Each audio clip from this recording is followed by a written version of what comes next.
Well, hello and welcome to another Tyrrell's Classic Workshop. It's workshop catch-up time, however you want to pronounce or spell it. It's increasingly up to you. And we are inevitably in Craig's corner here. And Craig, the Aston Martin that you and Tom have been slaving away at for weeks and weeks and weeks, months, is finally almost finished. And what a job it's been. I know, it's the usual Eiffel Tower out of toothpicks job.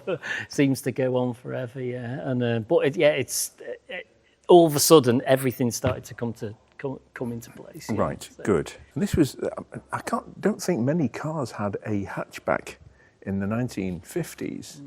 I think somebody said recently on the channel, this is a comment-provoking thought, that the Renault 16 was one of the first hatchbacks in the late 1960s. But anyway, this is the Aston Martin DB24. A couple of days ago, this was a piece of painted metal only. Oh, yeah.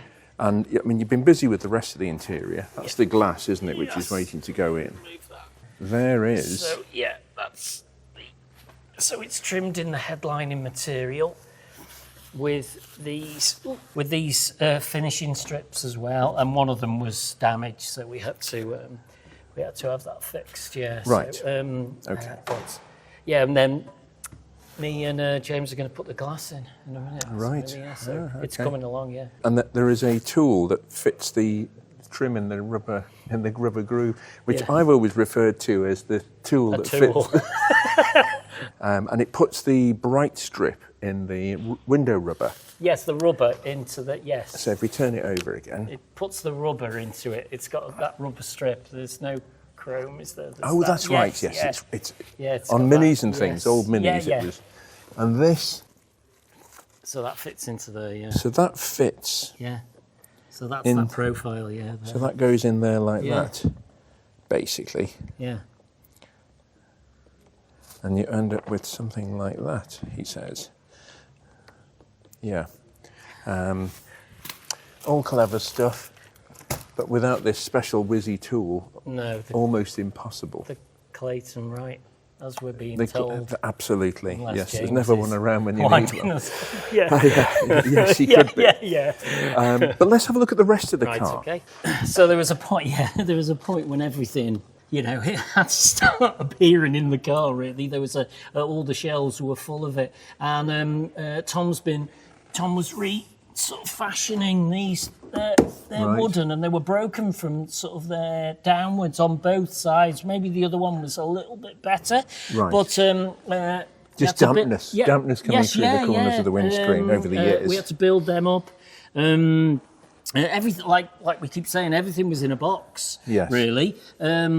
There was loads of bits missing, and so it's coming together now. You've done a fantastic job. This is Wilton carpet, isn't it? Yeah. The best, and Connolly leather, which is also just about as fabulous as it gets. Yes, really. It's great. Yeah, I've just plonked the seats in just to give it a flavour. So we need to find the hole. That side's got the right amount of holes for the runners to fit, but this one's missing one, so we've got to find. Okay. Yeah, I know. Yeah. Right. Okay. But I mean, the owner. In this day and age, of course, we could 3D print all these windscreen trims and things, but the owner actually wanted it. He was relishing in the fact that we could save the steam plywood. Yeah. And also, we didn't really have anything to 3D print, if you see what I mean. Yes. So we would have had to have made something to then 3D print it, and what would be the point then? Because we've got one there. Very true. Yes, For things missing. Yeah. To start with. It's looking absolutely fantastic. That door actually behind is finished there. Yeah. This one, they've got these lovely handles. And that's hand sewn. Oh, I see. Right, hand behind sewn. there, of course. Yeah, you don't see that, but... so labour intensive. Beautiful wool cloth headlining, this is all exactly as it started life. And we didn't have this side of the glove box as well. Alex made that. That's really nice. You'd never know. And you've even trimmed underneath it. Yes, I know. Yeah, I've seen some of them, and they're not really trimmed. They're sort of like a nasty body colour, and they just look so unfinished. So we had some leather just to take the edge off everything. Really. Yeah. I've never seen one with body colour. The ones I've seen have been like that. Have they? Oh, right. Yeah, but Yeah. it's absolutely magnificent, Craig. Just, we actually can't, in the scope of a video, we can't describe how much has gone into Oh, this. yes, yeah, I know. It's yeah. a lot. Everything has been a little bit of its own little marathon, really, Yes. to get it to fit together. And yeah. But the customer is, Oh, yes, yeah. he is delighted. Well, another job that we're doing here is on a 1959 Bentley S1. Is one of the rear shock absorbers has started leaking rather a lot, as you can see here. This is not unusual. There is a rubber seal in here. This is a classic engineering case of the softer material wearing the harder material. Go figure, but it happens a lot, actually. And this is a classic case. There's a rubber seal in here. This is the lever arm shock absorber. It is obviously very, very tight, as it should be, because this, if you go over a bump, that is what does the entire damping effect of the rear of the car. And this is heavy. This is about 8 or 9 kilos. This is about 18 pounds, 20 pounds, something like that in weight. It's cast iron. So this, as it's installed in the car, you've got the leaf spring here supporting the rear axle, and then this obviously does your damping up and down as you go over a bump. This is filled with oil. It has a plunger going back into. There is an electromagnetic solenoid which alters the ride hardness. So there's a large valve inside, which means not too much resistance, and a smaller hold valve, which means more resistance. It's a housekeeping thing, really, this. They do go. It's not a question of wear. They don't wear like telescopic shock absorbers do. They do round, as I say, round here, but it's the seals that go. So we can replace one without replacing the other because the efficiency doesn't change. The innards are well lubricated, they're immersed in oil, so they don't actually wear particularly, but most of it is the leak. So the other side's bone dry, it's full of oil, we're going to leave it like that. Normally we would replace these things in axle sets, but with this it is not necessary, so Pete's on with that. Let's have a look at the next job.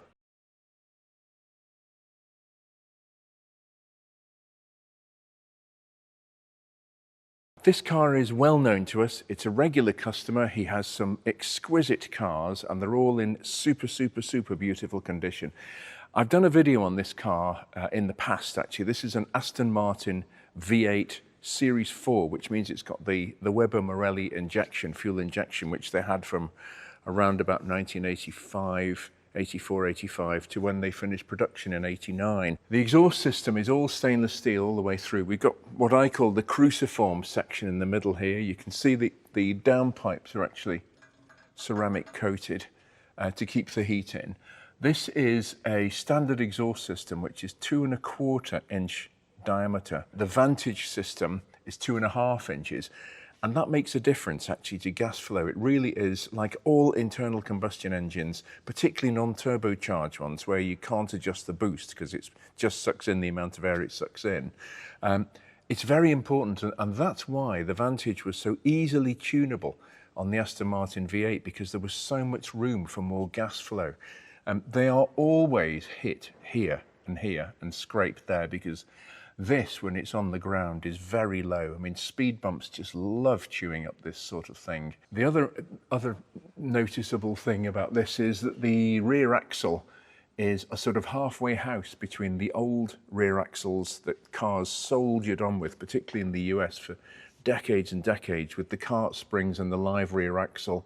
And then eventually you had even better technology with these 4 parallel rods to control a live rear axle, which the rear axle moved about, but it was located. Instead of cart springs going from the front to the back, we actually went on to locating links.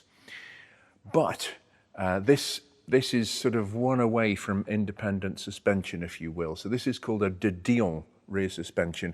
This was invented by de Dion Bouton, one of the largest car manufacturers in the late 19th century, around about 1895, something like that.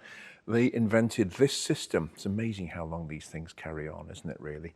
And this is basically a huge and sturdy tube which links the wheels, and then that is, again, supported by these link rods I was talking about. So this tube can move up and down, and then the drive shafts are actually the ones that transmit the power. So the axle does the locating, and then the power comes out of the differential into here, and we've got CV joints. And this is important because before this, I'm thinking back to for example, Ferraris and Lamborghinis of the 1960s. The first Lamborghini Miuras didn't have a system with CV joints on. They had, up until early production of the Miura S, they had universal joints and a sliding joint in the middle, a splined joint. Same on Ferrari 275s. The 4-cam eventually went on to the CV boots, or the later 275s did. And what is the difference? The difference is that when the wheel is moving up and down on bumps and going around corners and things like that, the length of that shaft actually changes because it's going through, it's going linear. So it's doing that effectively. So shaft longer there, short there, long there. And the shaft actually differs in length, so there has to be a facility for doing that. And in the old days, it was a splined joint, which meant that when you're doing hard cornering or going over bumps, the spline joint, because of the pressure it was under, could sort of momentarily lock up instead of moving freely and flexibly. And that wreaked havoc on your wheel travel and alignment on the back end. So in the late 60s, lots of car manufacturers converted to these things, CV joints, constant velocity joints, and it means that the shaft can actually travel different lengths without locking up. So it can still, it means the wheel is, the wheel movement is not dictated by the length of that shaft. It's just a technological advancement, but it's worth looking at. And on this car, the rear brakes are inboard, very big vented discs, but not the easiest to work on as a result. But what it does mean is you don't have the weight of the brake disc and the caliper and everything. Also, adding more unsprung weight, as it's called, to the hubs of the car, which gives a harsher ride. So they're a very nicely engineered car, these, remarkably basic. Even though this car was built in the 80s, it was first launched as the DBS6, I think in 1967.